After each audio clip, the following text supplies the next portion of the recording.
إن الحمد لله نحمده ونستعينه ونستغفره ونعوذ بالله من شرور أنفسنا وسيئات أعمالنا من يهده الله فلا مضل له ومن يضلل فلا هادي له وأشهد أن لا إله إلا الله وحده لا شريك له وأشهد أن محمدًا عبده ورسوله يا أيها الذين آمنوا اتقوا الله حق تقاته ولا تموتن إلا وأنتم مسلمون يا أيها الناس اتقوا ربكم الذي خلقكم من نفس واحدة وخلق منها زوجها وبث منهما رجالا كثيرا ونساء واتقوا الله الذي تساءلون به والأرحام إن الله كان عليكم رقيبا يا أيها الذين آمنوا اتقوا الله وقولوا قولا سديدا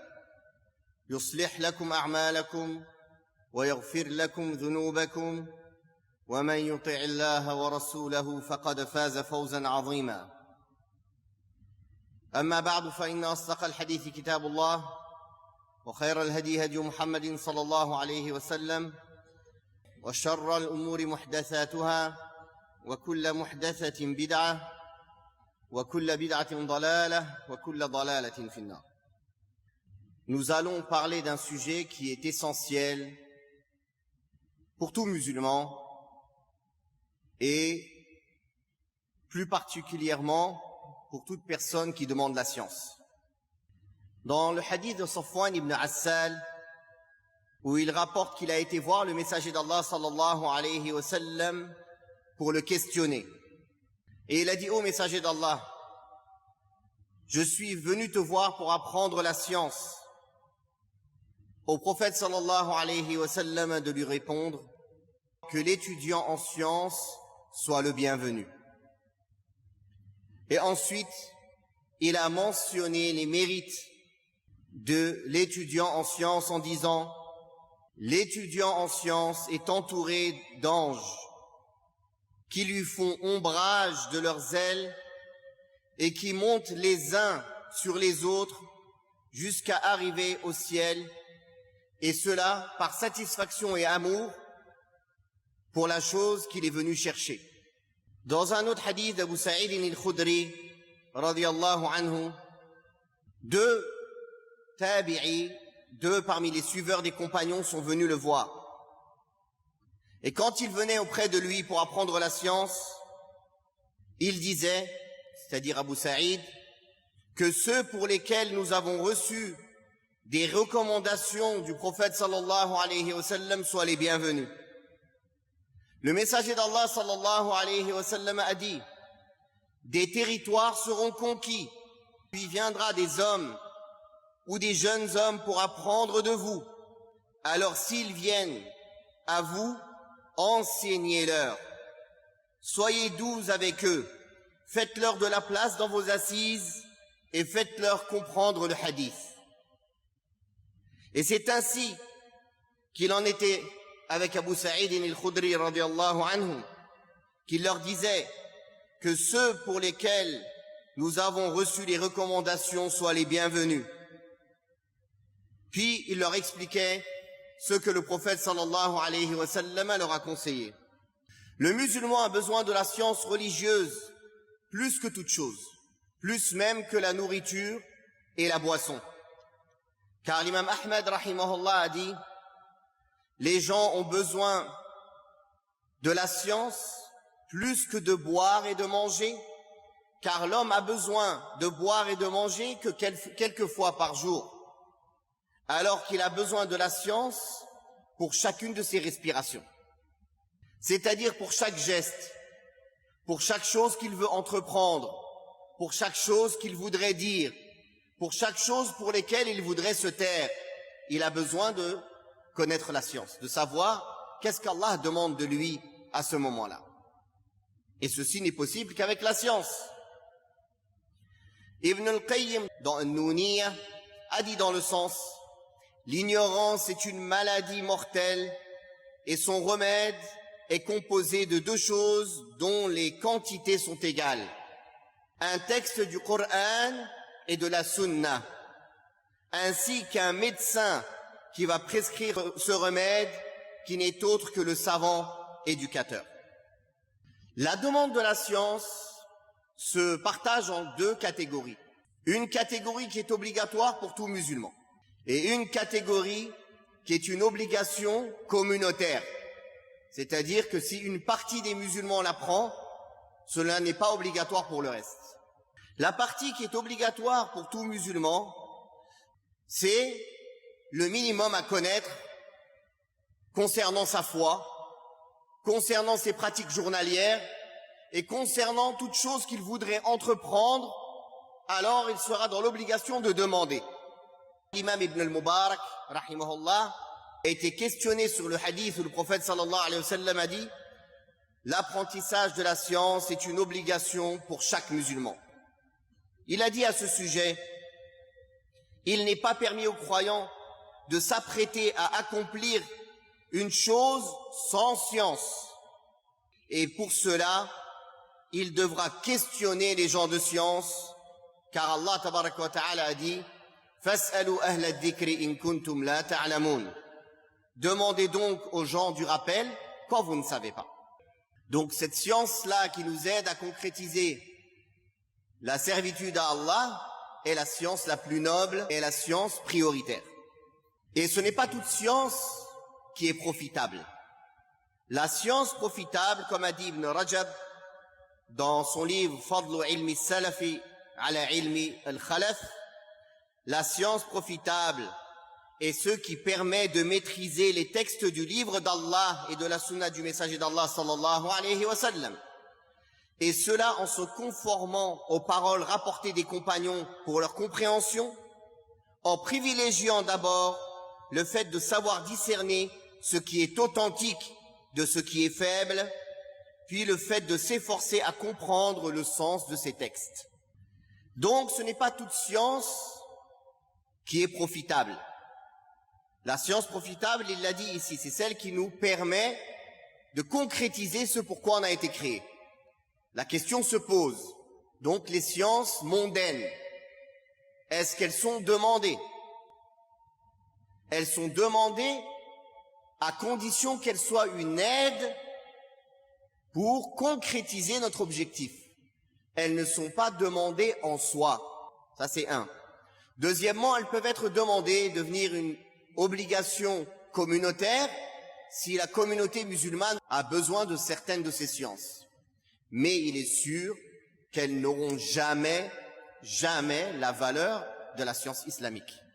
Et quand Allah parle des savants, il parle des connaisseurs du Coran et de la Sunna, et non pas les savants de la physique ou de l'astronomie ou de la médecine.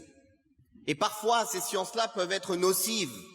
Si quelqu'un n'a pas des bases solides dans les sciences religieuses, en apprenant certaines sciences mondaines, il peut accepter certaines croyances, certaines pratiques contradictoires à l'islam. Ce qui est aujourd'hui très répandu.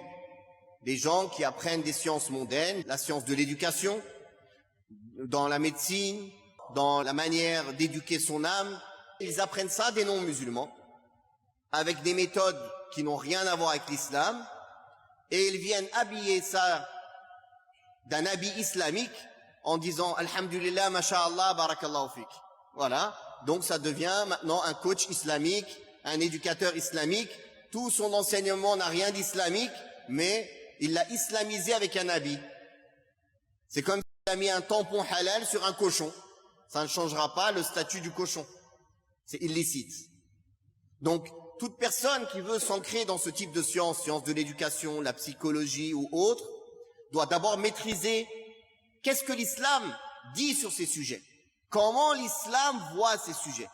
Puis après, s'il y ajoute l'expérience de certains spécialistes non musulmans ou des procédés qui ne sont pas contradictoires à l'islam, alors c'est en plus. Il devra faire le tri entre ce qui est compatible avec nos croyances et nos pratiques et ce qui n'est pas compatible. Pour pouvoir faire ce tri, il faudra qu'il étudie.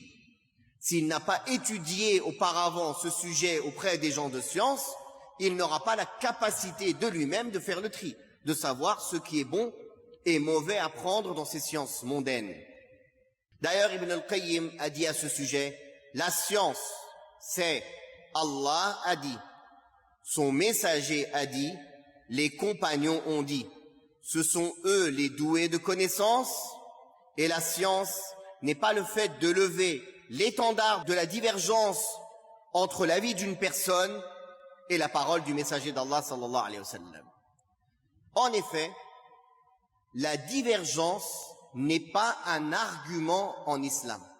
Aujourd'hui, quand tu viens expliquer une chose à un musulman, lui expliquant par des preuves du Coran et de la Sunna, ou au minimum en transmettant les paroles des savants, quand la personne n'est pas capable d'expliquer les preuves, j'ai entendu dire les savants que telle chose, par exemple, est illicite. Voilà la personne qui va dire, oui, mais il y a divergence. D'accord. Alors on va lui répondre. Dans quel livre du Coran ou de la Sunna ou dans les livres des gens de science, on trouve à un moment que la divergence est un argument acceptable en islam? Allah blâme la divergence dans le Coran. Il la blâme. Le prophète sallallahu alayhi wa sallam blâme la divergence. Et lui, il dit, il y a divergence. La divergence est une réalité. Et l'islam nous a enseigné comment agir avec cette divergence. Mais ce n'est pas un argument islamique. Car la vérité en islam ne se multiplie pas. Elle est une auprès d'Allah. Et les savants ont fait l'effort d'essayer de trouver cette vérité. Ils ne sont pas des prophètes, ils n'ont pas la révélation. Donc chacun a fait son effort de déduction, d'interprétation et a donné ses résultats. Mais dans toutes ces paroles, il n'y en a qu'une qui est juste. Alors venir dire, il y a divergence, ça c'est une réalité, il y a divergence, oui. Il n'existe presque pas un sujet sur lequel il n'y a pas de divergence. Est-ce que ça veut dire par là que c'est un argument? Non. Les arguments que les savants rapportent dans les livres de fondement de la jurisprudence, c'est Coran, Sunna, unanimité et analogie juste. Puis d'autres arguments qui suivent ces quatre-là. À aucun moment, que ce soit les Malikites, les Hanafites, les Shafi'ites, les Hanbalites ou ceux qui sont même pas de ces écoles, à aucun moment les savants ne citent dans les arguments sur lesquels s'appuyer en islam la divergence. Ça n'existe pas. Ça, c'est l'argument des gens des passions. C'est l'argument des gens qui veulent aller en enfer, qui veulent suivre toujours les choses équivoques. Oui, mais il y a divergence. Oui, mais il y a divergence, effectivement. Il y a divergence sur l'alcool qui n'est pas du vin. Il y a des compagnons du prophète sallallahu alayhi wa sallam qui ont divergé sur des points. Si je vous l'ai dit, vous allez jamais me croire. Vous ne me croirez pas à certaines choses si je vous l'ai dit. Je préfère pas les dire. Les gens ils vont dire, ah, un sahabi, il a dit, il va partir, il va le faire. Je ne le dirai pas. Mais c'est pour expliquer que la divergence est un fait. Ça ne veut pas dire que c'est quelque chose qui est demandé en soi. On a une façon d'agir avec cette divergence. Il y a des points dans lesquels on n'accepte pas la divergence. Et il y a des points dans lesquels on tolère la divergence. On tolère dans le sens où ce ne sont pas des points sur lesquels les textes sont 100% clairs. Donc il y a différents points de vue. Mais ça ne veut pas dire par là qu'on peut prendre celui qu'on veut. Ou qu'on peut répondre, il y a divergence, donc j'ai le choix. Non. Ça veut dire simplement qu'on ne va pas blâmer la personne qui diverge avec nous si elle a été sincère dans sa recherche. Et elle est arrivée à un autre résultat que le nôtre. Ça veut juste dire ça. Aujourd'hui, chez les gens, c'est l'étendard, tout le temps. Il y a divergence, il y a divergence. Tu viens de dire quelque chose? Oui, mais il y a divergence. Alors encore mieux, les gens qui posent des questions. Dites-moi s'il y a divergence sur ce sujet, dans le sens où, s'il vous plaît, aidez-moi à faire mon haram. Donnez-moi un argument pour pouvoir faire ce haram que j'ai envie de faire. Dites-moi juste que quelqu'un il le permet, c'est bon, ça me suffit. C'est ça en vérité la demande. C'est le suivi des passions qu'Allah nous a interdit. Subhanahu wa ta'ala. Les versets et les hadiths qui parlent des mérites de la science et des savants sont très nombreux. Il nous suffit de citer qu'Allah ta'ala a dit قُلْ هَلْ يَسْتَوِي الَّذِينَ يَعْلَمُونَ وَالَّذِينَ لَا يَعْلَمُونَ. Est-ce que ceux qui savent et ceux qui ne savent pas sont pareils? Allah tabarak wa ta'ala a dit يَرْفَعِ اللَّهُ الَّذِينَ آمَنُوا مِنْكُمْ وَالَّذِينَ أُوتُوا الْعِلْمَ دَرَجَاتٍ. Allah élèvera en degrés ceux d'entre vous qui auront cru, c'est-à-dire par rapport aux mécréants, et ceux qui ont reçu le savoir par rapport à ceux qui ne ont pas reçu le savoir. Et d'autres versets, innama yakhsha Allah min ibadihi al-ulama, seuls les savants craignent réellement Allah subhanahu wa ta'ala. Et les hadiths sont très nombreux. Dans le hadith de Muawiyah ibn Abi Sufyan radiyallahu anhuma, le hadith rapporté par l'imam Muslim, le messager d'Allah sallallahu alayhi wa sallam a dit: Man yuridillahu bihi khayra yufaqihu fi ad-din. Celui à qui Allah veut du bien, il le rend versé dans les sciences religieuses. Ceci veut dire que c'est un signe de l'amour d'Allah quand Allah Ta'ala enseigne à quelqu'un les sciences de la religion. Celui qui ne connaît rien des sciences religieuses, c'est qu'Allah ne lui veut pas du bien. Car celui à qui il veut du bien, il le rend versé dans les sciences religieuses. Ça, c'est la compréhension inverse du hadith. Dans un autre hadith, le prophète sallallahu alayhi wa sallam dit que celui qui emprunte un chemin dans lequel il cherche une science, Allah lui facilitera un chemin vers le paradis. Et certes, les anges abaissent leurs ailes en signe d'agrément pour l'étudiant en sciences. Et certes, l'étudiant en sciences se voit demander le pardon auprès d'Allah par tout ce qui est dans les cieux et dans la terre. Même le poisson dans l'eau et même la fourmi dans son trou demande le pardon d'Allah pour l'étudiant en sciences. Et certes, le mérite de celui qui a reçu la science par rapport au dévot, à l'adorateur, c'est-à-dire celui qui jeûne la journée et qui prie la nuit. Pas par rapport à celui qui fait rien. Le dévot est tel le mérite de la lune face à l'ensemble des étoiles. Et certes, les savants sont les héritiers des prophètes. Et certes, les prophètes n'ont donné en héritage ni dirham ni dinar, mais ils ont laissé la science. Et celui qui aura pris cet héritage aura pris la plus grande part en islam. Donc on voit dans ce hadith plusieurs mérites des gens de science. On voit que la science est un héritage. Celui qui dit j'ai appris avec mon expérience, de l'expérience de la vie. Lui, il n'a pas appris comme le prophète sallallahu alayhi wa sallam nous a enseigné. Il n'a pas hérité. Qu'est-ce que ça veut dire hériter? Ça veut dire que les compagnons ont pris du prophète sallallahu alayhi wa sallam, ils l'ont enseigné à leurs élèves. Leurs élèves ont enseigné à leurs élèves. Leurs élèves ont enseigné à leurs élèves. Jusqu'à aujourd'hui, qui ont enseigné à nos chouyours, qui ont enseigné à leurs élèves, et ainsi de suite. C'est ça un héritage. C'est une chaîne ininterrompue jusqu'au prophète Mohammed sallallahu alayhi wa sallam. Donc la personne qui a été autodidacte, il ne rentre pas dans cette chaîne. Il ne fait pas partie des héritiers des prophètes, car il n'a pris aucun héritage. Comment il a pu prendre cet héritage? Dans ce hadith, on voit que l'adorateur est comme l'étoile, car ses actes ne profitent qu'à lui-même. Il ne s'éclaire que lui-même. Alors qu'une personne de science, ses actes, comme l'orientation, l'enseignement, ordonner le bien, déconseiller le blâmable, profitent à toute la communauté.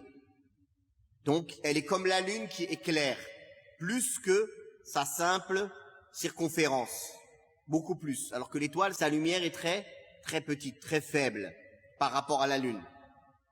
De même, la lune a des stations. Il y a le hilal qui est très fin. Il y a des moments où c'est la 3e ou 4e jour du mois. Il y a la pleine lune, puis elle rapetit. De même, entre les gens de science, il y a des niveaux. Un étudiant en sciences, c'est une personne de science. Et un savant, c'est une personne de science. Mais c'est pas la même chose. Tout le monde, on les appelle cheikh. Cheikh, ça veut dire professeur. Mon professeur, oustad, cheikh. Tout le monde s'appelle cheikh. L'imam de la mosquée, tu l'appelles cheikh. Mais est-ce que cheikh, l'imam de la mosquée, et cheikh Al-Fawzan, c'est la même chose? C'est pas la même chose. Les deux, c'est cheikh. Mais c'est pas le même cheikh. Toute personne qui est entrée dans la science, que ce soit avec le Coran, avec les hadiths, en apprenant la jurisprudence, la croyance, il est rentré dans le monde des gens de science. Mais ce monde-là, il est très vaste. Très vaste. Il y a des degrés entre les gens de science. Et ce n'est pas toute personne de science qui est apte à répondre à toutes les questions.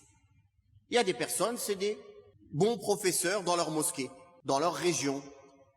mais il n'est pas apte à répondre à des questions qui sont dans d'autres contrées, qui sont en dehors du cours qu'il a préparé, car il n'a pas cette connaissance assez vaste. Mais chez la plupart des gens, il s'appelle Cheikh, il habite dans un pays arabe, donc c'est pareil. On peut lui demander toutes les questions, on peut lui demander sur les divorces et les mariages, on peut lui demander sur les conflits, on peut lui demander sur des gros problèmes qui se passent dans nos pays, et on va prendre sa réponse alors que ce n'est pas une personne de référence dans cette question-là. Tout ça, c'est à cause de l'ignorance de la science, des degrés dans la science, et de vers qui il faut revenir pour régler ces questions religieuses. Les pieux prédécesseurs donnaient une grande valeur à la science religieuse. Et plus on donne une valeur dans notre cœur à la science religieuse, plus on va en profiter et elle va nous pousser à agir avec.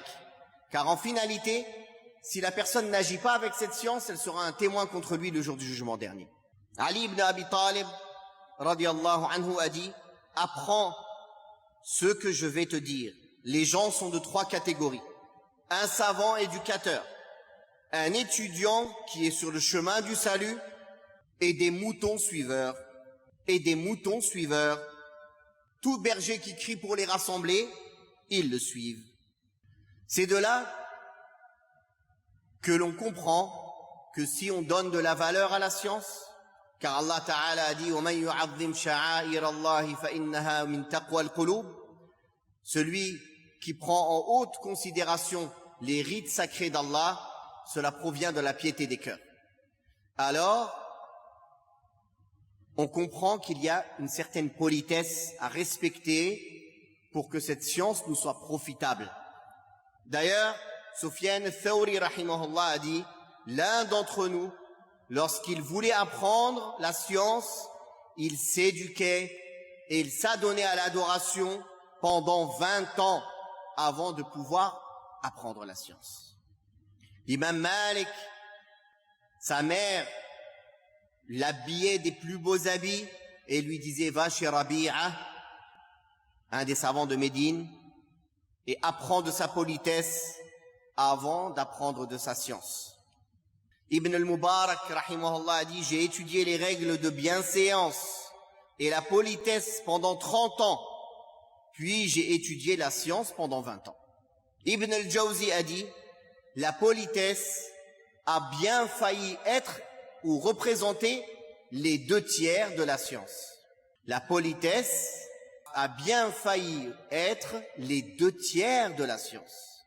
Al-Layth ibn Sa'd, rahimahullah, un grand savant de l'époque de l'imam Malik, a vu des étudiants du hadith qui avaient des manquements dans le comportement. Il leur a dit « Wallah, un minimum de politesse vous sera certainement plus utile que beaucoup de science. » Que diraient ces gens de science s'ils venaient à cette époque et voyaient l'état des étudiants en sciences qui ne donnent aucune importance à ces politesses.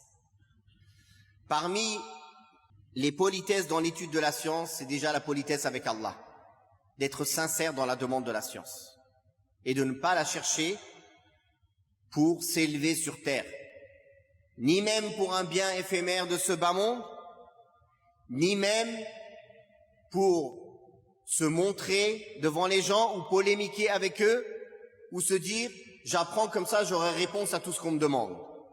Tout ceci ne sont pas des bonnes intentions. Le messager d'Allah sallallahu alayhi wa sallam a dit « Celui qui apprend une science par laquelle on désire la face d'Allah que pour accéder à des biens éphémères de ce bas monde, celui-là ne sentira pas l'odeur du paradis. » Dans un autre hadith, le prophète sallallahu alayhi wa sallam a dit « Celui qui apprend la science pour pouvoir concurrencer les savants ou se vanter auprès d'eux et polémiquer avec les faibles d'esprit et attirer le regard des gens sur lui, qu'il prépare sa place en enfer. » Qu'il prépare sa place en enfer. L'imam Ibn Rajab al-Hanbali rahimahullah, une fois dans son assise avec ses élèves, il a exposé un point religieux en détail, avec des explications et des détails. Les élèves ont dit « on n'a jamais entendu une explication aussi claire, aussi détaillée ». Puis plus tard dans la même journée, nous avons été invités à une assise avec des chouyours, c'est-à-dire avec des gens de science.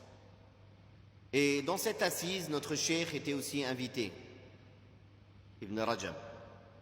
Les chouyours ont commencé à discuter de ce même point que notre cheikh nous avait expliqué le jour même en détail, avec les preuves d'une explication comme on n'avait jamais entendu. Et dans l'assise, on a entendu les chouyours discuter de ce point-là, vraiment, ils étaient loin, très loin d'avoir exposé la question aussi bien que notre cheikh. Et on espérait tous que notre cheikh prenne la parole pour pouvoir expliquer ce point. Et en même temps, ils avaient en eux-mêmes cette fierté, c'est-à-dire d'être fiers de leur cheikh, que vraiment il a beaucoup plus de science que les autres. Et le cheikh n'a pas parlé, n'a pas dit un mot dans toute l'assise. Quand ils ont quitté l'assise, ils lui ont dit « Ya cheikh, ce matin tu nous as exposé cette question-là en détail, avec des preuves, avec une explication et des détails comme on n'a jamais entendu.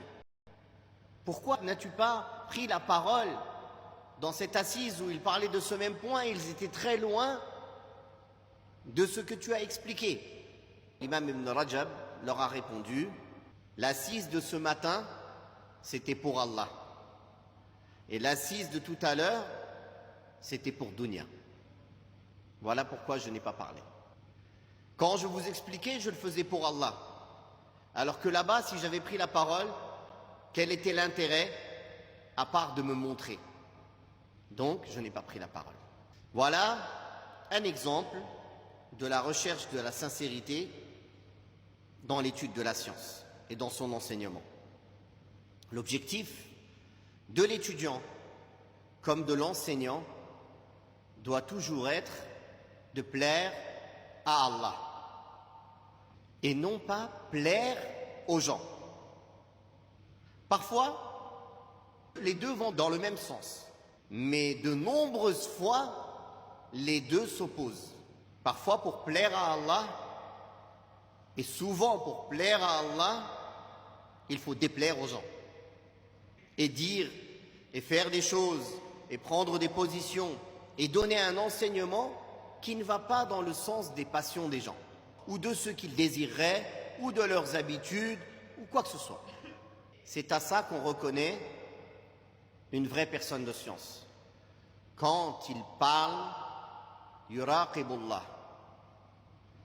Il se dit Allah me regarde. Il ne se dit pas les gens me regardent. Les gens m'écoutent. Cela l'importe peu. Car ces gens-là, ils ne peuvent ni lui rajouter quoi que ce soit, ni lui diminuer quoi que ce soit auprès d'Allah subhanahu wa ta'ala. Rien. On voit donc dans ce point la contradiction évidente entre les gens de science et leur chemin et entre ce que l'on connaît aujourd'hui sous le nom des influenceurs ou des youtubeurs ou des je ne sais quoi heures. Même quand c'est sous le nom de la religion ou bien sous le nom de donner des cours religieux. Ce qui importe à la plupart d'entre eux, c'est l'acceptation des gens. Ah, ça plaît. Tu lui dis, pourquoi tu fais ça, mon frère? Ça plaît aux gens. Mais est-ce que ça plaît à Allah? Non, mais ça plaît aux gens. J'ai plein de pouces. D'accord, tu as plein de pouces. Des pouces qui vont t'emmener en enfer. Oui, mais j'ai plein de pouces. Ok, continue avec tes pouces. Toi, tu continues avec tes pouces, et nous, on continue avec nos hasanats. Et on se retrouvera devant Allah subhanahu wa ta'ala. Et on verra si c'est les pouces qui vont te sauver auprès d'Allah, ou le nombre de vues, ou des hasanats. Et je le dis aujourd'hui, certains vont dire parfois c'est pas contradictoire. Non, aujourd'hui c'est souvent contradictoire. Réfléchissez bien et regardez les situations. Aujourd'hui c'est très souvent contradictoire. Donc, la bonne intention dans l'apprentissage de la science, c'est premièrement pour concrétiser l'ordre d'Allah. Concrétiser l'ordre d'Allah en apprenant ce qu'il m'a rendu obligatoire d'apprendre et de pratiquer.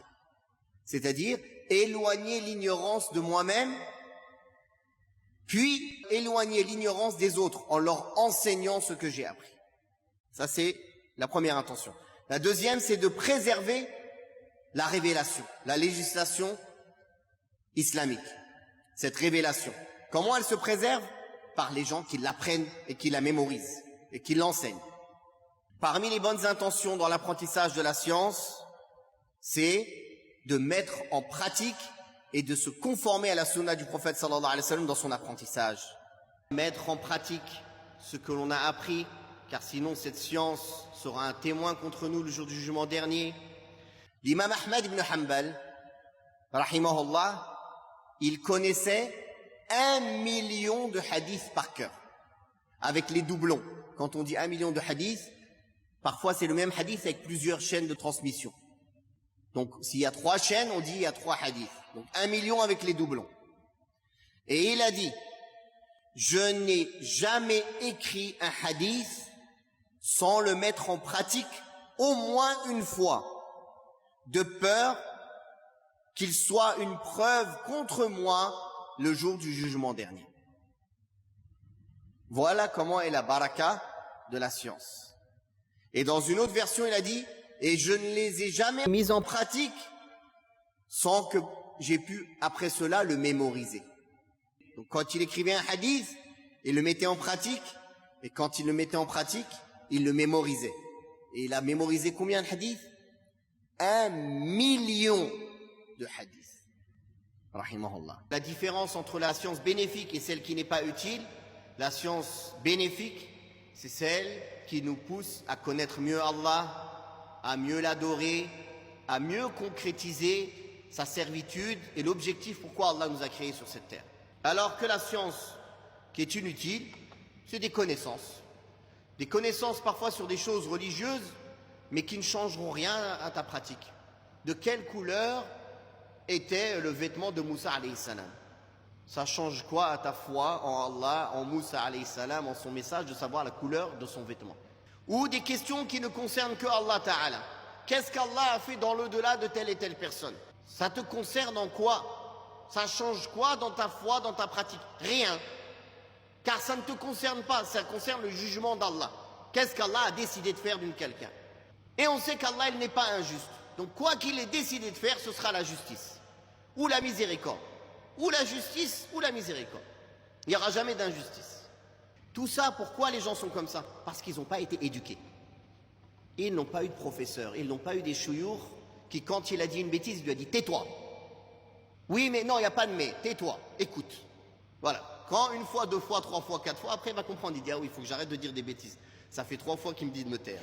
Non, il est tout seul, autodidacte, sur YouTube, sur Internet, sur les sites tenus par des ignorants et des inconnus, et il apprend sa religion comme ça. Et ça donne le résultat qu'on voit aujourd'hui, du n'importe quoi. Aucun fondement, aucune base, aucune connaissance solide, aucune pratique solide. N'importe quel vent il amène, il le pousse, il a des doutes sur tout. Du jour au lendemain, il change complètement sa voix. Une personne, il lui met quelques ambiguïtés, c'est fini, il commence à douter sur tout. Il écoute n'importe qui, n'importe quel poison entre dans son cœur, il ne préserve pas ses oreilles, ses yeux d'écouter ou de lire des choses qui sont mauvaises pour lui. Et après, il court partout, aidez-moi, sauvez-moi, j'ai plein de poison dans mon cœur. D'abord, ferme tes yeux et tes oreilles, ton cœur, ton esprit au poison. Là, on pourra essayer de t'aider. Mais on ne peut pas remplir un sac troué. Le sac, il est troué de partout, on le remplit, ça part. Essaye déjà de faire en sorte de ne pas perdre le peu de bien que tu acquiers. Tout ça, ça s'apprend bil mulazama. Et c'est pour ça, tous nos chouyours, et les chouyours de nos chouyours, et tous les chouyours, ils enseignent ça. Le fait de fréquenter les gens de science, c'est pour apprendre ces choses-là, c'est pour apprendre à être éduqué. Car la connaissance qu'il donne, c'est une chose, tu peux l'avoir par ses livres ou par un audio que tu écoutes, la connaissance. Mais la mise en pratique de cette connaissance, tu peux l'avoir que si tu le fréquentes, que si tu le connais. Comment il a pratiqué cette règle? Une fois, j'ai entendu mon cheikh, une personne l'a questionné, et il a répondu comme ça, il a expliqué que ceci est la mise en pratique de telle règle. Ça, si tu ne le fréquentes pas, jamais tu l'apprendras. Ça rentre aussi dans la mise en pratique de la science, et savoir comment la mettre en pratique. Savoir comment pratiquer les règles théoriques qu'on apprend en pratique. À quel moment telle règle, elle prend le dessus sur telle règle. Ça s'apprend, pas dans les livres, tout seul, ni par internet ou tout seul, ni en écoutant des cours tout seul. Ça s'apprend qu'avec un professeur. Qui, quand tu vas te tromper, il va dire non, c'est pas comme ça, c'est comme ça. Ou il va te faire des tests comme ils font par exemple à l'université ou autre. Pratiquez-moi telle règle dans telle situation. Qu'est-ce que vous en tirez comme règle? Et on te corrige, on va te dire c'est faux ou c'est vrai, n'est-ce pas? La science et l'enseignement de la science est un chemin qui a été hérité depuis l'époque du prophète sallallahu alayhi wa sallam jusqu'à aujourd'hui. Il ne convient pas à quelqu'un de venir dire on va faire des formes un peu alternatives, différentes, plus faciles pour enseigner. On va faire des blagues, on va faire des sketchs, on va faire des choses qui durent que 1 minute, 2 minutes, on va faire des jeux de rôle. Ça, c'est pas la science. Ça, c'est du cirque.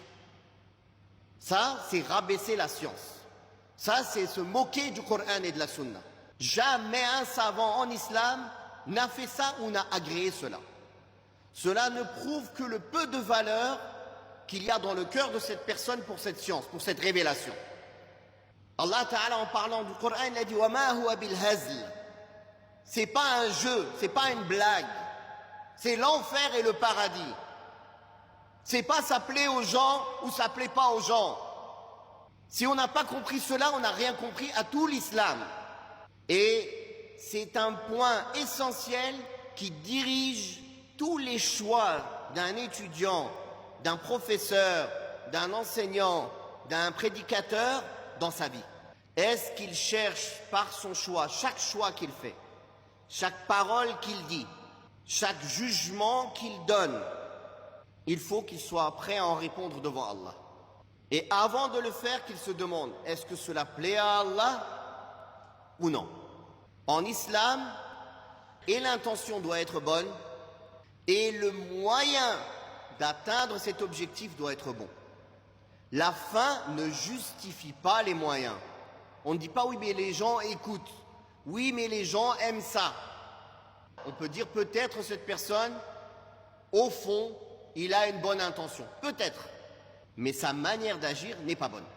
Car sa manière d'agir est contradictoire à la manière qu'on a hérité de cet héritage prophétique qui est la science religieuse, qu'on a hérité de grand en petit, de grand en petit, de grand en petit jusqu'à aujourd'hui. Tout ça ne rentre pas en compte les moyens de transmission, par exemple un microphone, une vidéo, un enregistrement.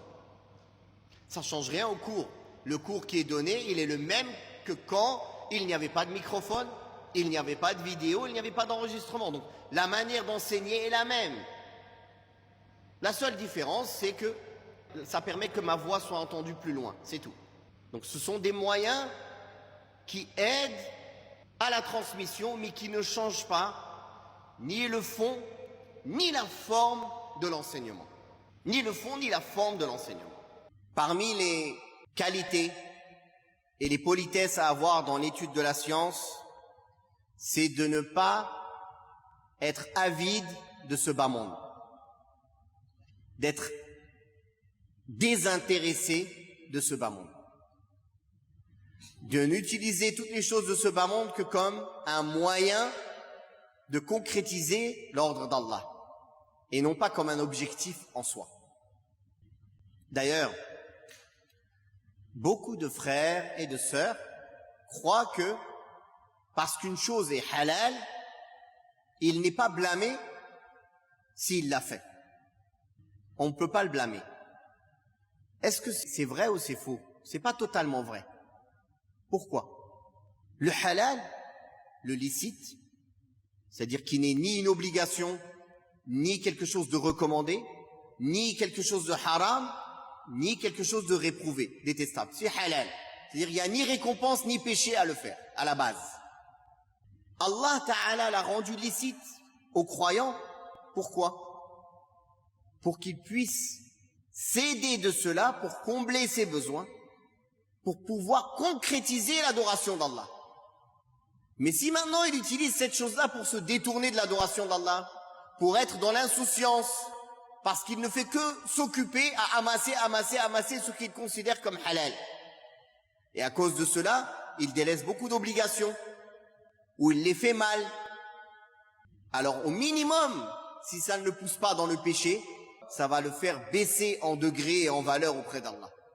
Car le halal, dont on n'a pas besoin pour renforcer notre adoration d'Allah, on devra rendre des comptes dessus, quoi qu'il arrive. Ça passe ou ça casse.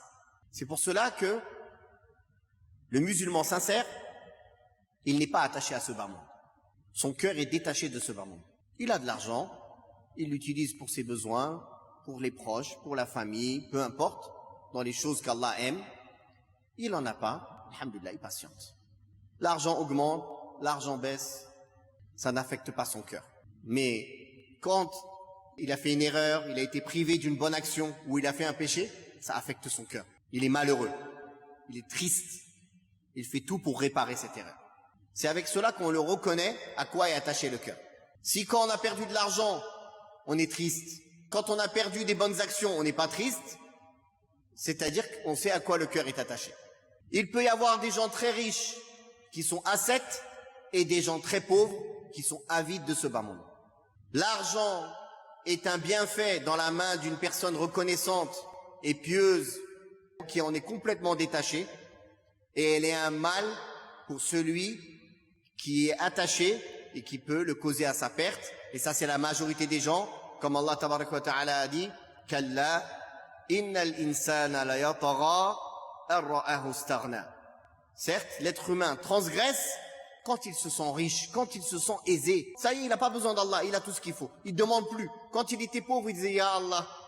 Maintenant, il a tout ce qu'il faut, il lève plus les mains. Il ne demande plus à Allah subhanahu wa ta'ala. Il n'est pas reconnaissant envers Allah avec les bienfaits qu'Allah lui a donnés. D'ailleurs, l'étude de la science est une cause de baraka. Une personne est venue au temps du prophète sallallahu alayhi wa sallam se plaindre de l'oisiveté de son frère. Le prophète sallallahu alayhi wa sallam lui a dit « Qu'en sais-tu ? Tu reçois sûrement ta subsistance par sa cause à lui, parce qu'il est dans les assises de science. » Il est important aussi, dans l'étude de la science, de s'éloigner des péchés, car les péchés affaiblissent la lumière de la foi, diminuent la science et font oublier la science, sont la cause de faire perdre la science. Comme l'imam Shafi'i, rahimahullah, a rapporté qu'il est venu se plaindre à son cheikh Waki' qu'il avait une déficience dans la mémorisation, et Waki' lui a répondu « Délaisse les péchés, car la science d'Allah est une lumière, et la lumière d'Allah n'est pas donnée à celui qui fait des péchés. » Aussi, les savants donnaient une grande importance au temps. Et ils mangeaient peu et parlaient peu. Ils mangeaient peu et ils parlaient peu. Parler peu, le prophète sallallahu alayhi wa sallam nous l'a enseigné. Man kana yu'minu billahi wal yawmil akhir falyaqul khayra aw liyasmut. Celui qui croit en Allah et au jour dernier, qu'il dise du bien ou qu'il garde le silence. Les paroles qu'une personne peut dire sont de plusieurs catégories. Dire du bien, dire une chose permise qui n'est ni du bien ni du mal, licite, ou dire du mal. Dire du bien, dire quelque chose de permis, ou dire du mal. Dire du bien est meilleur que garder le silence. Et garder le silence est meilleur que dire quelque chose de permis, et bien sûr, meilleur que dire quelque chose de mal. Donc les degrés, c'est quoi? Dire du bien, ou se taire, ou si tu ne te tais pas, dis au moins quelque chose de permis. Et la dernière, quoi qu'il arrive, tu ne dois pas le dire. Mais les deux premiers degrés, c'est dire du bien, qui est au-dessus de garder le silence, et juste après le suit, garder le silence. Chaque chose que tu t'apprêtes à dire, pose-toi la question. Ce que je vais dire, c'est du bien? Si c'est pas du bien, garde le silence. Car le prophète sallallahu alayhi wa sallam a dit « Man kana yu'minu billahi wal yawmil akhir falyaqul khayra aw liyasmut » Celui qui croit en Allah et au jour dernier, qu'il dise du bien ou qu'il se taise. Ça, c'est une preuve de croire en Allah et au jour dernier. Donc les savants mettaient en pratique cela, ce hadith. Pareil dans la nourriture. Pourquoi ils ne mangeaient pas beaucoup et ils ne parlaient pas beaucoup? Et il ne se mélangeait pas beaucoup aussi avec les gens. 3 choses. D'ailleurs, certains salafs, certains savants parmi les pieux prédécesseurs disent « Celui qui se mélange beaucoup avec les gens, c'est que sa foi, elle est faible. C'est qu'il ne prend pas plaisir à être en relation avec Allah seul. Il a besoin toujours d'être entouré avec des créatures. » Alors, tout cela, ils le faisaient pourquoi? Pour préserver leur temps. Préserver leur temps dans l'adoration, dans l'étude de la science, dans son enseignement, dans la recherche, dans l'écriture, dans le service à leur famille, toutes leurs obligations religieuses ou mondaines. D'ailleurs, certains parmi les savants ne mangeaient jamais du pain tant qu'il n'était pas émietté, pour ne pas perdre trop de temps à mâcher. Car mâcher pour eux, ça prenait trop de temps, ça faisait perdre du temps. Qu'allons-nous dire des personnes qui passent leur temps et leurs soucis à manger? Il y a des choses licites. Quand on dépasse la limite, ça devient blâmable. Ou au minimum, on perd des degrés auprès d'Allah subhanahu wa ta'ala. Au minimum. Car chaque chose licite, on va répondre dessus le jour du jugement dernier. C'est pour cela que les riches entreront au paradis 500 ans après les pauvres. Pourquoi? Parce qu'ils ont plus de choses sur lesquelles ils ont à être questionnés et à répondre. Alors que le pauvre, il a rien, il n'a pas grand-chose. Il faut savoir que certains parmi les savants, quand ils avaient des invités, qu'est-ce qu'ils faisaient? Ils taillaient leurs crayons. Ils se disaient comme ça, au moins je suis avec eux, je ne perds pas mon temps. En même temps, je taille mes crayons. Comme ça, quand ils partent, je peux tout de suite écrire. C'est pas quand ils partent, je dois encore perdre du temps à tailler les crayons puis écrire. J'essaye de faire fructifier ce temps-là. Ils sont là, en même temps, je taille mes crayons. Parmi les choses à faire, c'est de patienter dans l'étude de la science. Patienter pour l'apprendre dans le temps. Ikrimah a dit qu'il est resté 40 ans avec Ibn Abbas pour apprendre de lui, et il dit, pour ne pas que je parte à gauche à droite, Ibn Abbas m'attachait les pieds comme un prisonnier pour que je reste là, que je bouge pas. 40 ans. Si aujourd'hui j'attache quelqu'un, je ne sais pas qu'est-ce qui va se passer, je le ferai pas. Juste s'il me demande je peux partir, je lui dis non reste, il va m'en vouloir toute sa vie. Regardez comment ils étaient les étudiants auparavant. Nafi' a dit, je me suis mis à son service pendant 30 ans pour pouvoir profiter de la science de Abdullah ibn Umar. Une personne est venue voir l'imam Sufyan al-Thawri pour lui poser une question. Il lui a répondu, puis il lui a posé une deuxième question, il lui a répondu. La troisième fois, il lui a dit, reviens demain. Il lui a redemandé, il lui a dit, reviens demain. Il a insisté, il a dit, tu veux en une assise prendre ce que moi j'ai mis 40 ans à comprendre? Reviens demain, je t'ai dit. La science, ça ne se prend pas d'un coup. Il lui faut de la patience, de la continuité et de la persévérance. Ça prend du temps. L'imam al-Zuhri, qui est le cheikh de l'imam Malik, Ibn Shihab al-Zuhri, rahimahullah, a dit, celui qui cherche à apprendre la science en une seule fois, c'est-à-dire rapidement, d'un coup, cette science partira de lui en une seule fois, d'un coup. Mais la science religieuse s'acquiert et se demande et se recherche en passant des journées et des nuits. Des journées et des nuits. Parfois le même sujet, on le répète 10 fois, 15 fois, 20 fois, jusqu'à pouvoir maîtriser déjà les bases de ce livre. Donc dites pas, oh j'ai déjà fait ce cours, je connais. Celui qui dit ça, il connaît rien à la science. C'est pas avec des vidéos de 2 minutes que quelqu'un va apprendre l'islam. Ça n'existe pas. C'est impossible. Il faut qu'il suive toute une série de cours. Chaque cours, 45 minutes, 1 heure. Pendant je ne sais combien de temps. Pour peut-être prendre un peu d'aspect de ce sujet. Puis il faudra qu'il refasse, et qu'il refasse, et qu'il refasse. Comme je le dis souvent, ces hadiths, ou ces petites images, ou ces petites vidéos, ou ces extraits qui sont transmis, l'objectif est juste un hameçon pour accrocher les gens. Viens t'asseoir dans les assises de science plus longtemps. Viens maintenant écouter des cours de 1 heure, 1 heure, 1 heure, 1 heure, 1 heure pour étudier un livre en entier. Mais sinon, en soi, ces petits extraits, c'est pas avec ça qu'on peut apprendre la science. Ça n'a jamais été avec ça qu'on pouvait apprendre la science. Ça demande du temps, ça demande du sacrifice, ça demande des assises. Ça demande de la patience. Si les salafs, ils apprenaient la politesse 30 ans, juste la politesse. Imaginez-vous combien après pour apprendre les hadiths, les versets, les sciences du hadith, de l'usul, du fiqh, de la langue arabe, des sciences du tafsir, etc. Ils voyageaient à l'époque des mois entiers pour écouter un hadith. Est-ce que vous pensez que c'est pareil que celui qui passe le hadith, juste avant il a écouté une blague, juste après il a regardé une vidéo où il y a du haram dedans? Vous croyez que c'est pareil?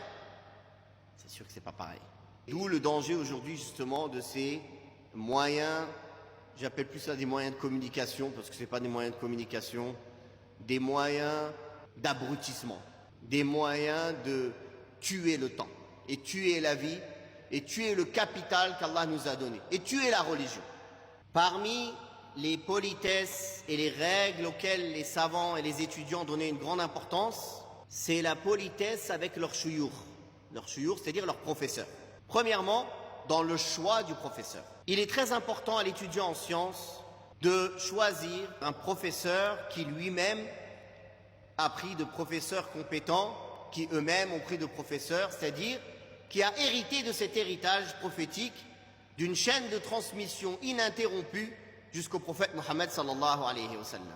Et non pas un autodidacte ou une personne qui dit j'ai appris avec l'expérience de la vie, ou une personne qui a lu tout seul et du jour au lendemain il fait des vidéos sur YouTube, comme les 99% des gens qui parlent de la religion maintenant sur Internet d'ailleurs.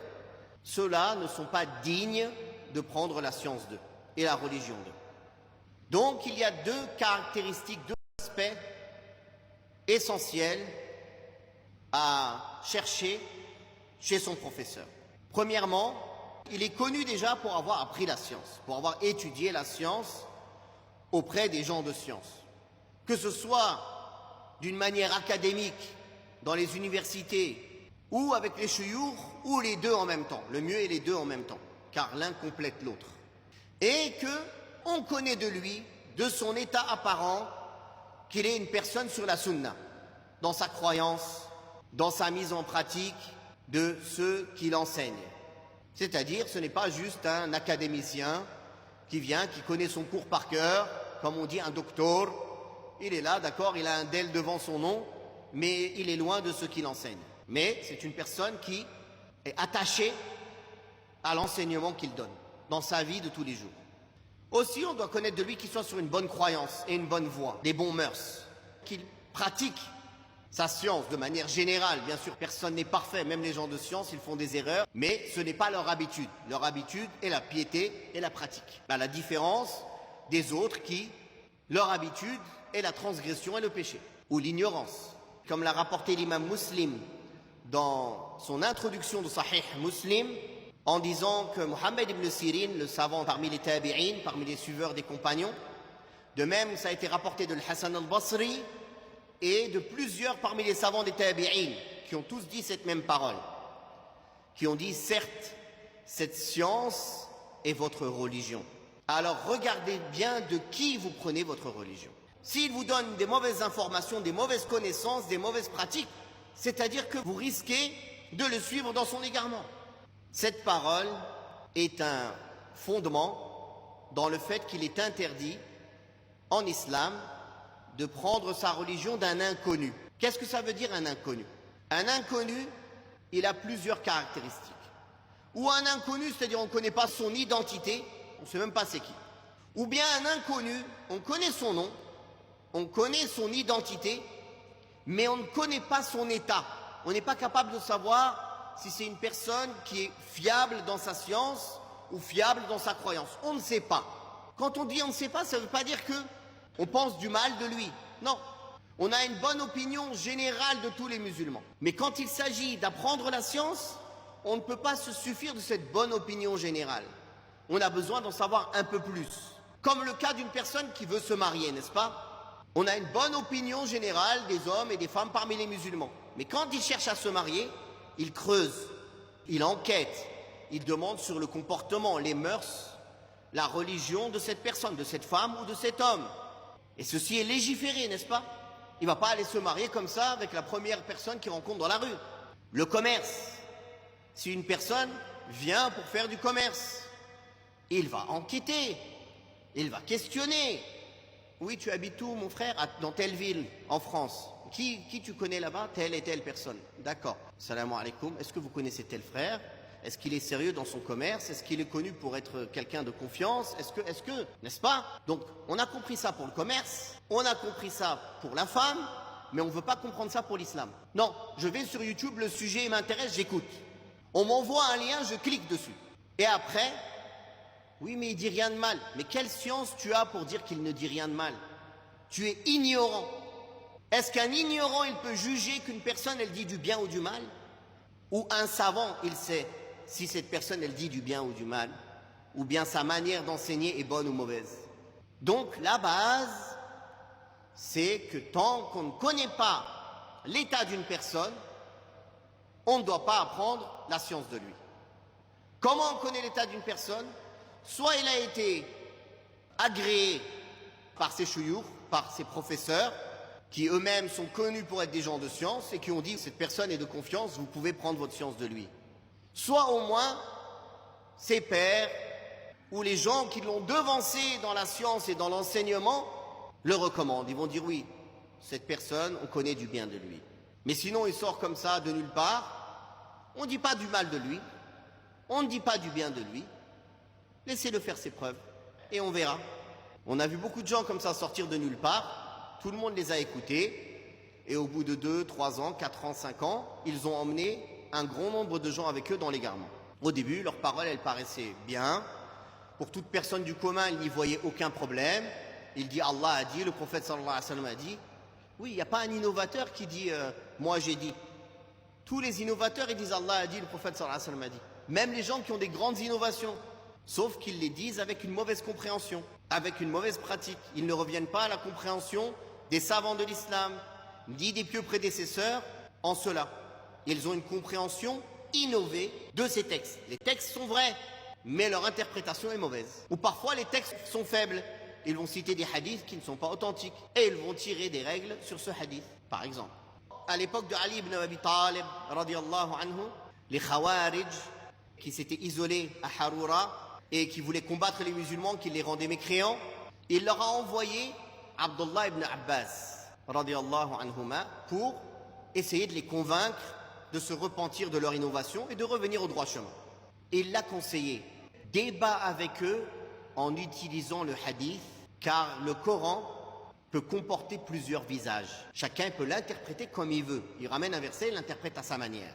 Et effectivement, Abdullah ibn Abbas a réussi à en convaincre un très grand nombre. Il est dit qu'il en a ramené 10 000 avec lui qui ont fait tauba, qui se sont repentis.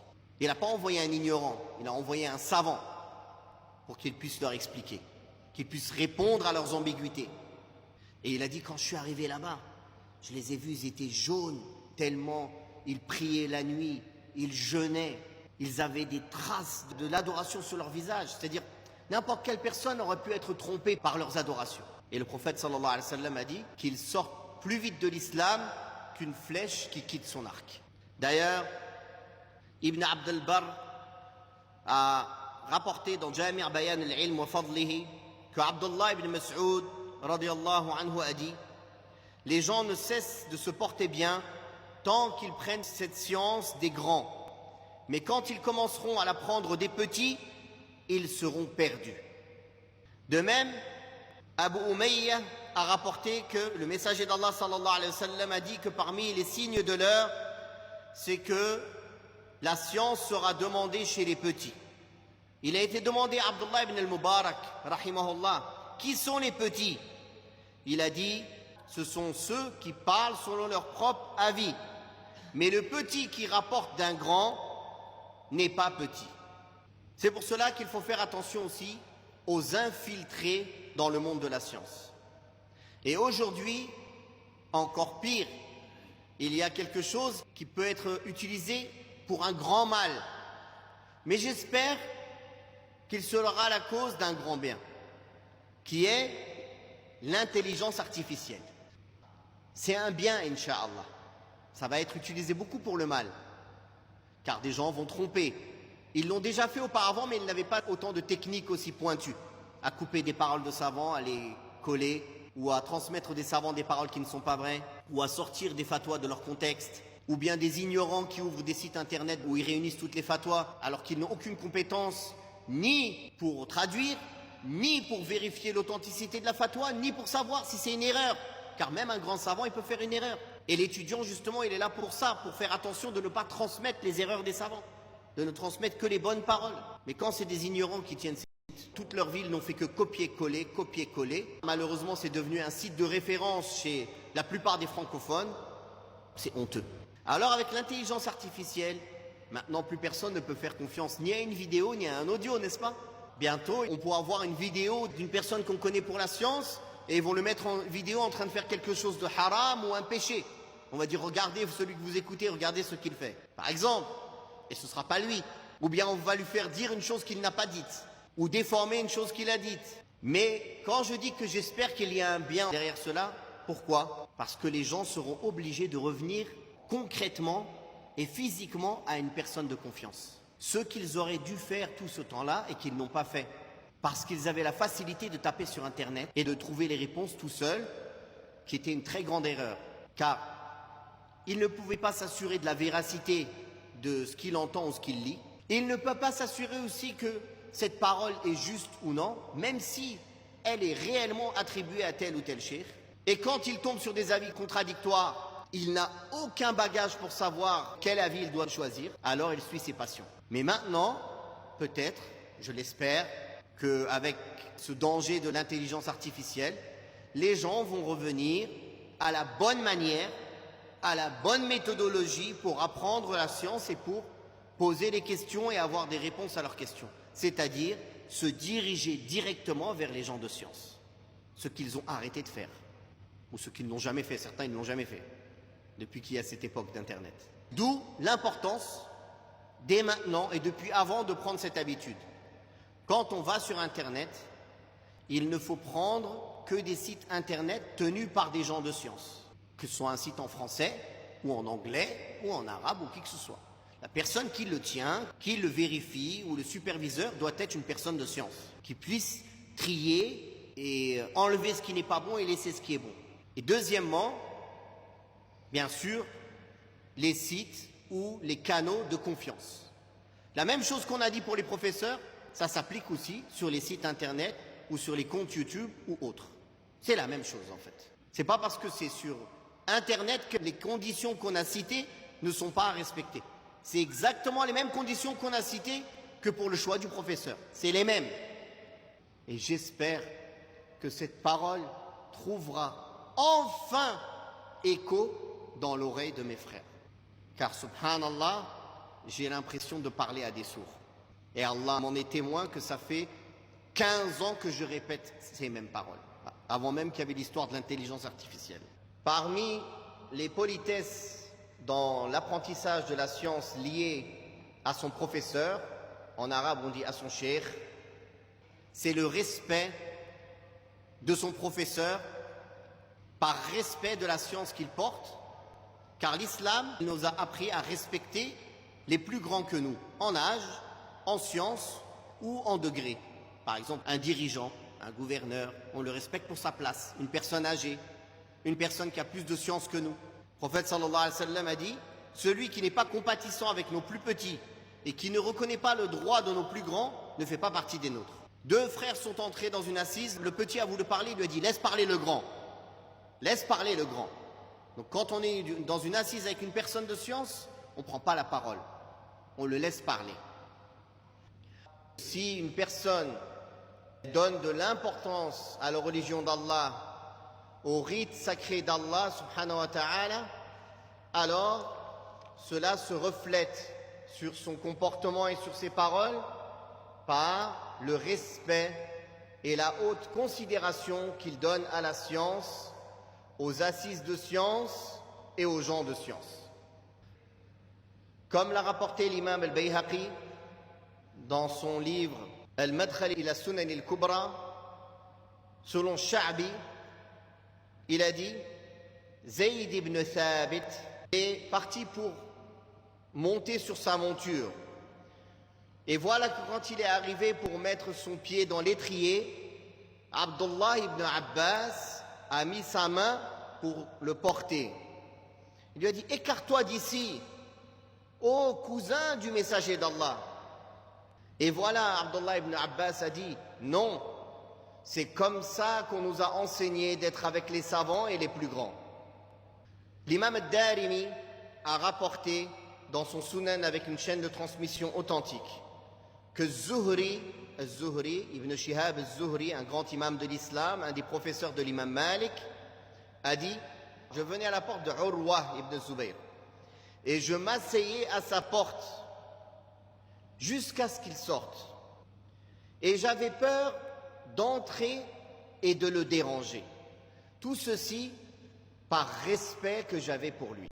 Ces savants de l'islam, le respect qu'ils vouaient à leur professeur n'était pas un respect par complaisance ou pour plaire à la personne en soi, à leur professeur.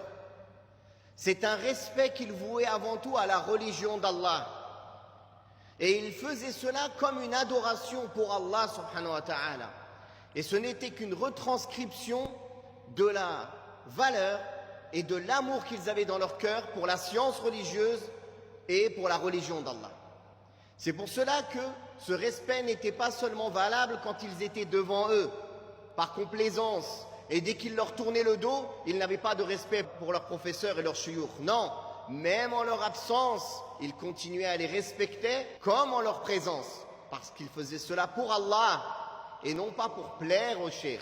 Par grandeur qu'ils ont dans leur cœur pour la religion d'Allah et la science d'Allah, d'ailleurs Ibn Jama'a a dit dans son livre Tadkiratu as-Sami' wal-Mutakallim que l'imam al-Shafi'i rahimahullah, et lui il a dit radiyallahu anhu, c'est permis de dire radiyallahu anhu pour autre qu'un sahabi dans le sens de lui faire dua, c'est permis. L'imam al-Shafi'i radiyallahu anhu a dit, je tournais les pages très lentement quand j'étais devant Malik, quand j'étais assis dans son assise, par respect et par l'aura qu'il dégageait. Et je ne voulais pas qu'il entende ne serait-ce que les pages pour le déranger pendant qu'il donnait son cours. De même, Rabi' a dit par Allah, je n'ai pas osé boire alors que Shafi'i me regardait, par respect pour lui.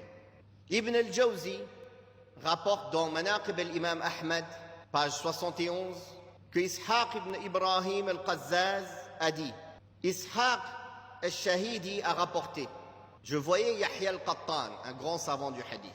Yahya al-Qattan priait la prière de l'Asr.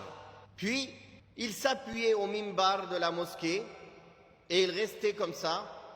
Et devant lui, il y avait Ali ibn al-Madini, un grand savant du hadith. Al-Shadhakouni, Amr ibn Ali, Ahmad ibn Hanbal, Yahya ibn Ma'in et autres. Il lui posait des questions sur le hadith, debout. Aucun d'eux n'osait s'asseoir jusqu'à la prière du Maghrib, par respect qu'ils avaient pour lui.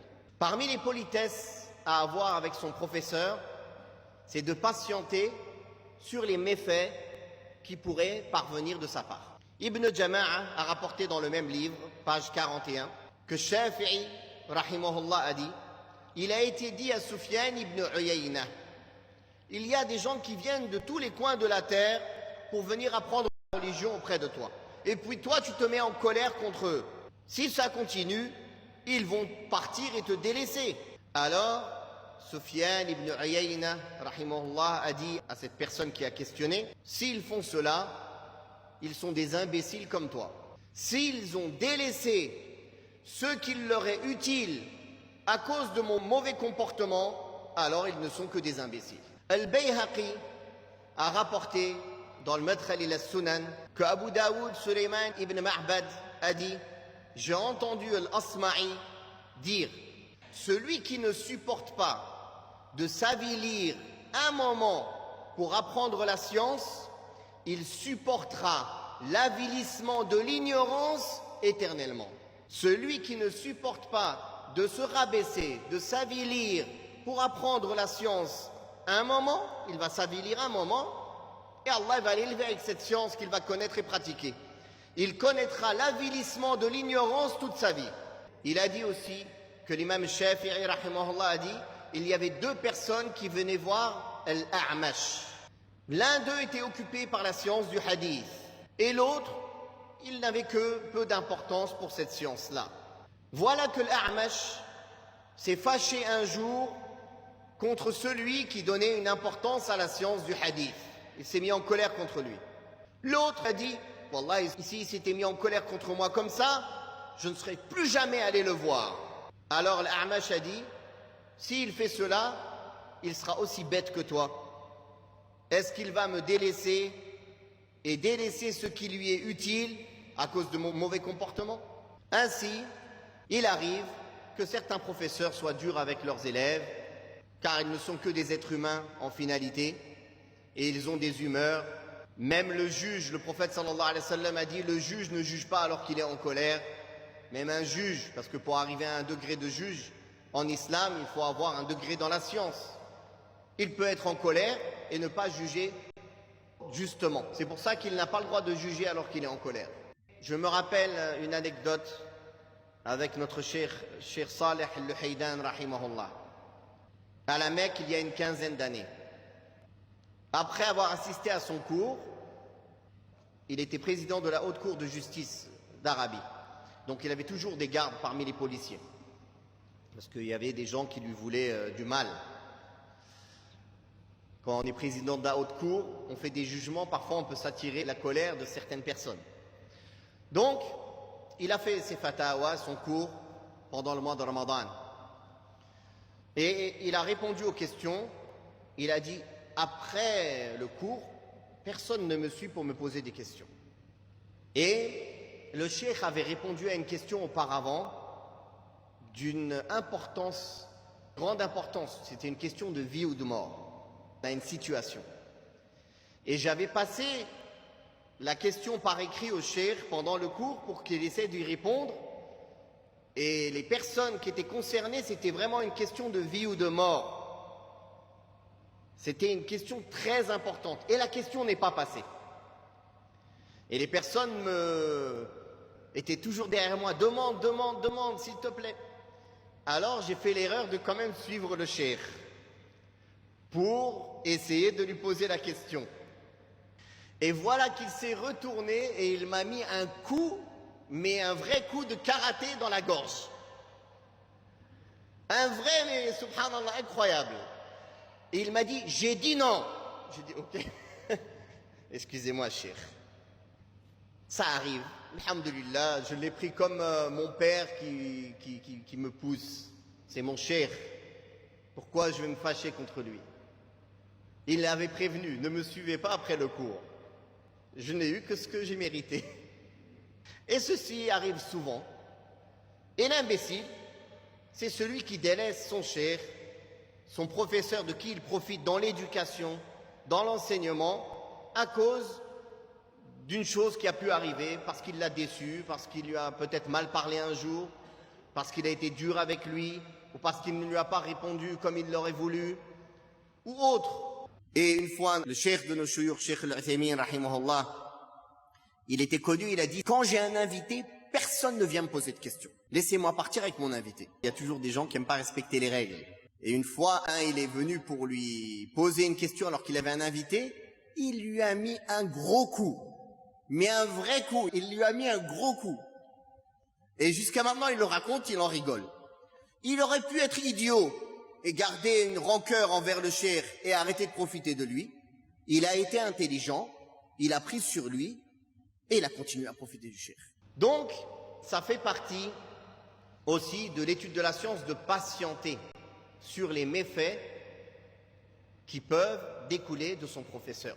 Et comme l'imam al-Albani, rahimahullah, a dit, il dit votre problème, soit vous exagérez sur les chouyours et vous les adorez, soit vous les insultez. Vous n'avez pas de juste milieu. Vous n'avez pas de juste milieu de les respecter pour leur science et de baisser les yeux sur leurs défauts. Car en finalité, ils ne sont tous que des êtres humains. Ils vont se tromper, ils vont se fâcher, ils vont être fatigués, ils ont des humeurs. Malheureusement, les gens qui ne fréquentent pas les gens de science, ils ont une vision idyllique. Donc le jour où ils voient une personne de science avoir fait une petite faute de comportement ou de parole, il ne peut plus rien écouter de lui. Mais cette personne, au bout d'un moment, elle n'écoutera plus personne. Sauf s'il reste loin. Bien sûr, s'il reste loin d'eux, il va toujours les idéaliser. Mais le jour où il va les fréquenter, il verra que ce sont des êtres humains. Un jour, il va mal lui parler. Un jour, il va voir de lui un défaut. Un jour, il va voir de lui une erreur grave, même dans les paroles. Car ça reste des êtres humains. Ils n'ont pas la prophétie, ils n'ont pas la révélation. Il n'y a que le prophète Mohammed sallallahu alayhi wa sallam, dans sa communauté, qui est préservé de l'erreur, dans la transmission du message. Il n'y a que lui qu'on peut suivre aveuglément, sans poser de questions. Parfois, l'être humain, il peut ne pas faire attention, ne pas donner assez d'attention à une personne, sans faire exprès, parce que son esprit est occupé par autre chose. Même le meilleur des hommes, le messager d'Allah sallallahu alayhi wa sallam, ça lui est arrivé. Allah Ta'ala, il l'a repris. Abasa wa tawalla, an ja'ahu al-a'ma. Parce qu'il était occupé à prêcher les notables de Quraysh, et l'aveugle est venu, il lui a pas donné l'attention qu'il fallait lui donner. Il était occupé. Allah Ta'ala l'a repris. Ça, c'est une chose que malheureusement la communauté francophone, anglophone, ceux qui fréquentent pas les gens de science tous les jours, ne connaissent pas. Donc dès qu'ils voient un défaut, ils ont eu l'occasion un jour, je ne sais pas, de manger avec une personne de science, donc il est dans un moment de détente. Il n'est pas dans le moment où il donne son cours. Donc automatiquement, il n'est pas tout à fait le même. Il va voir de lui qui rigole un petit peu. Ah ça y est, il n'aura plus la même image de lui. Il va moins le respecter. N'est-ce pas? Voilà pourquoi les gens de science, en général, sont froids et distants. Ils ne laissent pas les gens entrer dans leur intimité. Parce qu'ils savent que les gens sont idiots, qu'ils ne vont pas comprendre que c'est des êtres humains comme eux et que leurs erreurs, ça va les pousser à ne plus profiter de la science. Parce que justement, ils n'ont pas cette intelligence. À la différence d'un étudiant qui a compris ça, qui a été éduqué, qui a évolué dans la science, qui a compris ce point-là. Que les erreurs, les fautes, la dureté de son cheikh, elles ne vont pas le pousser à le délaisser. En finalité, qui va être privé? Le cheikh, il en a rien à faire. Tu pars, c'est toi qui perds. La personne, elle se prive elle-même. Et elle n'aura pas été éduquée, elle aurait patienté, elle aurait été éduquée, elle aurait appris quelque chose, elle aurait continué à profiter de la science de ce cheikh. La personne n'a pas patienté, il s'est privé lui-même. Quand tu lui dis c'est cheikh un tel qui a dit, c'est cheikh un tel qui a dit ça, quelqu'un qui est loin, qui dans son imaginaire est comme un ange, parce qu'il n'a pas eu l'occasion de le fréquenter et de voir que c'est un être humain comme un autre. Donc elle est là l'erreur, de se faire une idée exagérée des chouyours. Et après, quand on les fréquente, si on voit un défaut chez eux, on est complètement déçu. Il ne faut ni exagérer, ni manquer de respect. Garder le juste milieu. Le respect que l'islam a demandé d'avoir pour les plus grands que nous, en âge, en place ou en science. Sans exagérer, sans se faire une idée illusoire sur eux. Et si on voit le contraire de ce qu'on avait imaginé, on va être déçu. Et patienter sur les difficultés qu'on rencontre sur le chemin de l'apprentissage de la science. Parmi les choses que les savants citent dans leurs livres, dans les politesses à avoir avec son professeur, c'est d'être à son service. Et d'ailleurs, l'imam Shafi'i, rahimahullah, a dit « Ce n'est pas avec les honneurs et beaucoup d'argent que quelqu'un apprend la science, mais c'est avec la modestie et le service des savants que quelqu'un apprend la science. » Ibn Wahb rapporte de l'imam Malik que l'imam Malik rapportait de son cheikh Ibn Shihab qu'il était au service des savants et qu'il leur ramenait ce dont ils avaient besoin, qu'il allait leur sortir l'eau du puits et leur ramener l'eau. L'imam al-Ajurri, dans son livre « La moralité et le comportement des savants », page 50, dit « Si une personne aime l'assise des gens de science, alors qu'il s'assoit avec eux en toute politesse, en toute modestie, qu'il baisse sa voix, qu'il n'élève jamais sa voix au-dessus de leur voix. Et quand il leur demande en toute humilité, et qu'il ne demande pas trop de questions, qu'il pose les questions qui l'aideront à être un bon serviteur d'Allah, et qu'il leur dise qu'il a besoin de leur science. Et quand il profite d'une science, alors il leur fait savoir en disant « J'ai beaucoup profité d'un grand bien et il les remercie et il est reconnaissant envers eux. Et s'ils se fâchent contre lui, lui-même ne se fâche pas contre eux. Et il essaye de chercher pour quelle cause ils se sont fâchés contre lui. Il corrige cette cause et il s'excuse auprès d'eux. Il ne s'énerve pas, il ne se fâche pas. Il n'est pas impatient quand il leur pose la question, mais il leur demande avec douceur dans toutes ses affaires. Il ne débat pas avec eux en donnant son avis sur les choses, en voulant montrer qu'il connaît. Et il ne commence pas à débattre avec eux pour vouloir se montrer comme s'il savait mieux qu'eux. Son seul souci, c'est de chercher à profiter d'eux en étant doux avec eux et en ne polémiquant pas avec eux.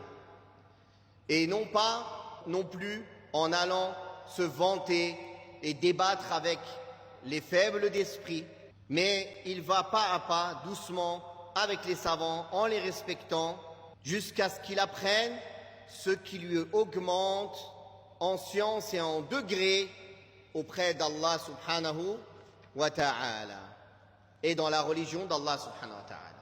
Parmi les politesses à apprendre, c'est la politesse dans la manière de poser les questions. Premièrement, quand on est dans un cours, on n'interrompt pas le cours pour poser une question, car il est possible que la réponse va venir dans la suite du cours. Deuxièmement, si on interrompt le cours pour poser la question, le cheikh il peut perdre le fil conducteur de son cours. On peut le perturber et il peut oublier une chose importante dont il voulait faire profiter tout le monde. Et cette manière d'agir est égoïste, c'est-à-dire pour son propre intérêt, on prive toute l'assise. Et l'empressement dans les nombreuses questions peut être une cause de priver d'une grande baraka et d'une grande science. Deuxièmement, quand on pose une question, on demande l'autorisation, on s'adresse au professeur avec respect. Il ne fait pas partie de la bienséance de s'adresser à lui comme on s'adresse à notre camarade, mais on l'appelle cheikh ou tout type de parole acceptable dans ce sens. Et selon les langues, on utilise les formules de politesse existant dans le langage qu'on parle. Si par exemple en français le vouvoiement est de la politesse, on utilise le vouvoiement. C'est pas comme une personne m'a dit, en arabe le vouvoiement n'existe pas. Quel rapport? Et en arabe le vouvoiement existe, même si c'était pas l'habitude des premiers arabes. Ça existe maintenant. J'ai dit, tu me parles en français, non? J'ai dit, je n'ai pas l'habitude moi de tutoyer une personne que je ne connais pas ou plus âgée que moi. Je n'ai pas eu cette éducation. Donc les politesses n'ont jamais fait de mal à quelqu'un. Ils ne lui rajoutent que de la valeur. Tout le monde aime une personne polie. Mais subhanallah, je ne sais pas, il y a une culture ces derniers temps, la culture de la familiarité. Sous prétexte que certains ont grandi dans des quartiers, ils pensent que la vie c'est comme dans le quartier. On parle avec tout le monde comme dans le quartier, on se comporte avec tout le monde comme dans le quartier, même s'il est entré en islam. Non. Khiyarukum fil jahiliya, khiyarukum fil islam idha faqihu. Les meilleurs d'entre vous dans l'époque pré-islamique sont les meilleurs en islam. Les gens qui avaient les caractères les plus nobles et les plus éduqués avant l'islam, ils seront les meilleurs en islam quand ils apprendront bien l'islam. Il faut s'élever un peu, sortir de cette ambiance malsaine de quartier. Essayer de viser les caractères, les paroles, les actes nobles. Un musulman, c'est ça qui mérite d'être. Quand on le voit, quand on l'entend, on dit « Masha'Allah, qu'est-ce qu'il est bien éduqué !» Quel comportement, quelle parole douce, quel agissement noble. Est-ce que c'est pas ça quand on lit la vie du prophète sallallahu alayhi wa sallam et des sahaba et des imams, c'est ça qui en ressort? Le dîn, c'est pas juste une apparence. Il faut changer toute notre manière de parler, de se déplacer, de s'asseoir, de regarder. L'islam agit sur toutes les parties, tous les membres de ton corps. Les paroles, elles ont une incidence sur ton cœur. Quand tu dis des bonnes paroles, ton cœur s'assainit. Quand tu dis des mauvaises paroles, ton cœur devient plus malade. Et la foi dedans et la force de la foi faiblit. On ne parle même pas des paroles illicites ou des paroles grossières ou des paroles familières qui en arrivent jusqu'à des choses illicites. ça c'est clair. Mais le prophète sallallahu alayhi wa sallam, comme elle a été rapportée dans le hadith, n'était ni grossier, ni ne voulait le paraître. Et comme les compagnons l'ont décrit, il était encore plus pudique qu'une fille qui était dans le fond de sa chambre. La pudeur dans les paroles, dans les actes, dans la façon d'être. Voilà comment était le prophète sallallahu alayhi wa sallam. Voilà ce que les sahaba ont appris de lui et l'ont enseigné aux tabi'in. Voilà ce qu'on apprend dans les assises avec les savants. Voilà pourquoi la science, elle ne peut pas s'apprendre juste tout seul avec des livres ou seulement avec les réseaux sociaux, tant qu'on n'est pas dans ces assises où on est éduqué. Quand on a une remarque à faire aussi à son professeur, s'il s'est trompé, ou si on a mal compris quelque chose, on ne dit pas « Oh ouais, mais t'as dit ça, mais j'ai vu dans un hadith ça ». On dit « Ahsanallahu ilaykum » vous avez dit telle chose tout à l'heure, je l'ai mal compris, ou j'aimerais mieux comprendre tel point. Pouvez-vous me l'expliquer? Ou si c'est vraiment une erreur, Ahsanallah ilaykum, vous avez dit telle ou telle chose, il me semblait que c'était plutôt comme ça, d'une manière douce, comme une question, comme une proposition, pas comme une remarque directe. Apprenez ça, vous serez apprécié dans toute assise de science où vous irez et chaque savant que vous approcherez. Aussi, quand on pose une question, il faut poser une question qui nous pousse à mieux adorer Allah, à mieux connaître notre foi et à arranger nos pratiques et nos comportements. Et non pas une question de simple curiosité intellectuelle, comme ça. Oh, j'aimerais bien savoir. Pourquoi? Une curiosité mal placée. Ce n'est pas cette science qui va rapprocher quelqu'un d'Allah subhanahu wa ta'ala. La science qui rapproche d'Allah, c'est celle qui nous aide à nous corriger. De même, une fois que le cheikh nous répond, on le remercie, on invoque Allah en sa faveur. Même si on n'est pas d'accord, si on a besoin de plus de détails, on attend de le voir en privé et discuter avec lui.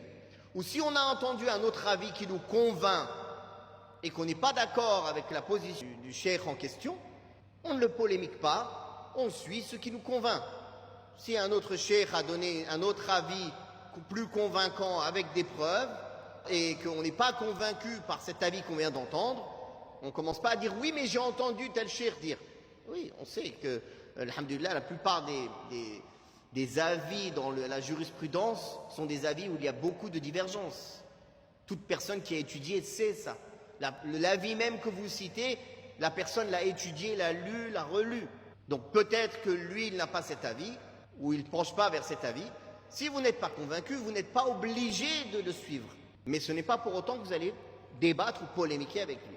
De même, quand vous contactez un cheikh, un savant, une personne de science par maintenant les moyens de communication, WhatsApp, téléphone, par écrit, par lettre, je ne sais quoi, par mail, tout moyen de communication, ancien ou contemporain. Il faut aussi respecter une certaine politesse. Dans la présentation, se présenter, dire qui on est, nom, prénom, de quelle ville, quel âge, se présenter, invoquer en faveur du cheikh, lui parler avec politesse, poser sa question de manière concise et succincte, ne pas s'étaler. Car si vous vous étalez, à coup sûr, vous n'aurez pas de réponse. Allez droit au but dans la question. Si le cheikh a besoin de plus de détails, il vous questionnera. Et s'il ne répond pas, n'insistez pas. Par message, par exemple, vous avez vu qu'il a vu le message, il ne vous a pas répondu. Alors certains, qu'est-ce qu'ils font? Ils mettent des points d'interrogation. 2 jours plus tard, 2 points d'interrogation. 3 jours plus tard, 4 points d'interrogation. Est-ce que tu penses que ce cheikh, il n'a que toi sur terre? Il n'a pas d'occupation, il n'a pas de vie, il n'a pas de famille, il n'a pas des centaines de personnes qui le contactent? Est-ce que c'est une politesse d'envoyer des points d'interrogation comme ça? Ou alors, cheikh, qu'est-ce que vous avez contre moi? Vous ne me répondez pas. J'ai rien contre toi, mon frère. J'ai pas eu le temps. Je suis dans un endroit où il y a du bruit, il y a du monde, je suis occupé. Répondre à une question religieuse, c'est pas comme parler avec quelqu'un. C'est une grande responsabilité devant Allah. Si je ne suis pas concentré, si je ne suis pas posé pour répondre d'une manière que je suis prêt à en répondre devant Allah, je ne te réponds pas, même si j'ai vu le message. Je ne vais pas te répondre comme ça à la va-vite. Il faut que je le fasse avec sérieux, que je réfléchisse à ta question, que je la comprenne bien et que j'y réponde correctement. C'est une responsabilité devant Allah. Parfois, le message arrive à un endroit où la personne ne peut pas répondre. donc il ne le répond pas. Après, les messages s'accumulent, il oublie. Ou tout simplement, parfois, certaines questions ne méritent pas de réponse. Elles ne méritent pas de réponse. Donc, le cheikh ne répond pas. Et une fois que le cheikh a répondu, on le remercie, on invoque Allah en sa faveur. Il y a des gens qui se disent, ça paraît tellement évident. Apparemment, c'est pas si évident que ça, car la majorité des gens ne se comportent pas de cette manière. On pourrait même dire 95% des gens ne se comportent pas du tout de cette manière. Donc même les choses évidentes sont devenues aujourd'hui des choses nécessaires à enseigner et à rappeler. Pour finir, on va parler de certaines politesses à avoir avec ses compagnons d'études, avec ses amis. Le Cheikh Bakr Abou Zayd, rahimahullah, a dit dans Hilyat Talib al-Ilm que les amis sont de 3 sortes. Un ami dont tu as besoin, c'est pour une utilité qu'il est ton ami. Un ami avec qui tu partages des plaisirs et des passions. Et un ami de vertu. Les 2 premiers, ta relation s'arrêtera avec eux quand la chose pour laquelle tu as été ami avec eux s'arrêtera. Celui qui est pour un intérêt, quand l'intérêt s'arrêtera, votre amitié s'arrêtera. Celui qui est pour une passion, quand la passion s'arrêtera, l'amitié s'arrêtera. Le seul qui est utile et sur lequel tu peux t'appuyer, c'est l'ami de vertu, avec qui tu échanges une croyance forte et sincère en Allah tabaraka wa ta'ala. Et cet ami de vertu est une monnaie très rare, qu'il est très difficile à trouver. L'imam al-Ajurri, rahimahullah, a dit dans son même livre, Akhlaq al-Ulama, le comportement des savants, page 49, la personne qui vient à prendre des gens en compagnie dans son chemin de l'apprentissage de la science ou dans son cheminement vers Allah, il ne faut qu'il ne prenne en compagnie que celui qui lui est utile. Et celui qui lui est utile est ou bien une personne qui a plus de science que lui, alors il apprend auprès de lui.